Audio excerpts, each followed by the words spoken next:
Hi hello ನಮಸ್ಕಾರ ರೀ. ಬರ್ರಿ ಇವತ್ತು ಕೃಷಿ ಮೇಳಕ್ಕೆ ಹೋಗೋಣ. ಅದಕ್ಕಿಂತ ಮುಂಚೆ ನಂದೊಂದು ಶೂಟ್ ಇತ್ತು ಇವತ್ತು. ಅದಕ್ಕೆ ನಾ ಮಸ್ತ್ ಪಕ್ಕಿ ರೆಡಿಯಾಗಿ ನಮ್ಮ ಹೊಲ ಕಡೆ ಬಂದೇನ್ರಿ. ನಮ್ಮ ಐನಿ ಅಕೌಂಟ್ ಫಾಲೋ ಮಾಡ್ರಿ, ಲೈಕ್ ಮಾಡ್ರಿ, ಶೇರ್ ಮಾಡ್ರಿ, ಕಮೆಂಟ್ ಮಾಡ್ರಿ. ಥ್ಯಾಂಕ್ ಯು ದಾದಾ ನೋಡ್ರ, ಥ್ಯಾಂಕ್ ಯು ಸೋ ಮಚ್. ನೋಡ್ರಿ ಇಲ್ಲಿ ಸಂಜೆ ಇವತ್ತು ನಾವು ಹೊಲ ಕಡೆ ಯಾಕೆ ಹೋಗಿದ್ವಿ ಅಂದ್ರೆ ಸನ್ಸೆಟ್ ಇರ್ತೈತ್ರಿ, ಲೈಟಿಂಗ್ ಎಲ್ಲ ಚಲೋ ಬರ್ತೈತಿ, ಫೋಟೋಸ್ ಎಲ್ಲ ಚಂದ ಬರ್ತಾವ ಅಂತ ಅಲ್ಲಿ ಹೋಗಿದ್ದು ರೀ.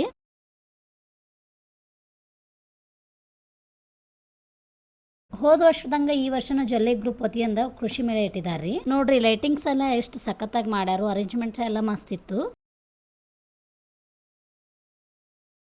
ಇದು ನೋಡ್ರಿ ಜಗತ್ತಿನೊಳಗ ಅತ್ಯಂತ ಕಿರಿಯ ಎಮ್ಮೆ ರೀ. ಈ ಎಮ್ಮಿ ನೋಡ್ರಿ ಗಿನ್ನಿಸ್ ರೆಕಾರ್ಡ್ ಮಾಡೈತಿ. ಇಲ್ಲೆಲ್ಲ ವೆರೈಟಿ ಎಮ್ಮಿಗಳು ಬಂದಿದ್ರಿ, ಆಕಳುಗಳು ಬಂದಿದ್ದು. ಇಲ್ಲಿ ನೀವು ನೋಡಬಹುದ್ರಿ ಎಷ್ಟು ಜನ ಅದಾರಂದ್ರೆ ಎಲ್ಲಿ ನೋಡಿದ್ರು ಜನ ಜಂಗುಳಿ ಆಗೈತ್ರಿ. ಇಲ್ಲಿ ನೋಡ್ರಿ ಅಗ್ರಿಕಲ್ಚರ್ ಬೇಕಾಗಿರೋ ಎಲ್ಲಾ ಐಟಮ್ಸ್ ಗಳು ಇಟ್ಟಿದ್ರಿ. ನಾವ್ ಎಲ್ಲಾ ಸ್ಟಾಲ್ಸ್ ಅಡ್ಡಾಡಿ ನಮಗ್ ಬೇಕಾಗಿರೋ ಸ್ವಲ್ಪ ಐಟಮ್ಸ್ ತಗೊಂಡ್ರಿ.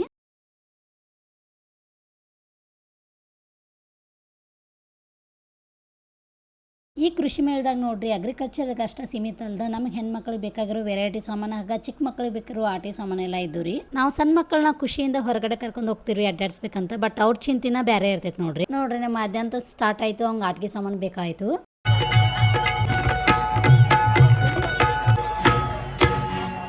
ನಾವು ಹೋಗಿದ್ದು ರೀ ಅವತ್ತಲ್ಲಿ ಲಾವಣಿ ಕಾರ್ಯಕ್ರಮ ಇತ್ತು. ನಾವು ನೆಕ್ಸ್ಟ್ ಫುಡ್ ಸ್ಟಾಲ್ ಕಡೆ ಹೋಗಿ ಅಲ್ಲೇ ಸ್ವಲ್ಪ ಚಾಟ್ಸ್ ಅದು ತಿನ್ಕೊಂಡ ಆ ಕಡೆ ಈ ಕಡೆ ಅಡ್ಡಾಡಿ ಮನೆ ಕಡೆ ಹೊಂಟೋರಿ.